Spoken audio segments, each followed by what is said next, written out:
When the soldier returns from the war, eyes and palms smudged with bloodstains, he realizes that there are more ways to pull a trigger than with a finger or a command. The reflection of his face becomes the trigger. The ghost of his wife's face becomes the trigger. The faint image of his son floating away from his hands becomes the trigger. He becomes the target. The soldier begs his home. He says, "Stop running away from me. I risked my life trying to save the soil of the land on which you are built on."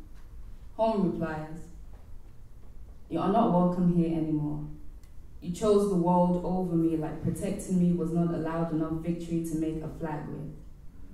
When the soldier returns from the war, he becomes a bench warmer in his house. The soldier begs his wife. He says, "Lay with me. With all the cold dead bodies I have touched, I could do with the warmth of your love." His wife replies, "Waiting for your return was exhausting. I am now in love with someone else. It's not a coincidence that your side of the bed was warm when you arrived." The soldier begs his son. He says, "Let's go play catch in the park.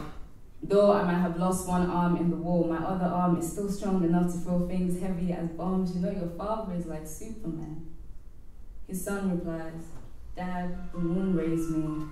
It was around more often than you are, and it floats in the air just like Superman does." The soldier was not trained on how to dismantle himself in the event that he becomes the bomb. He's not scared of dying though. He's afraid of the bomb wine in his mind exploding and his body parts spilling all over the house. He knows his wife hates messy floors. The thought of another man entering his house and making it his home becomes the trigger. The thought of being called a hero by his country, knowing his cape struggled to stretch over the ones he loved, becomes the trigger. The soldier never returns from the war. He lays in his casket, eyes and palms smudged with bloodstains. He realizes that there are more ways to go to a war zone than to travel to one. It's to become the war zone yourself.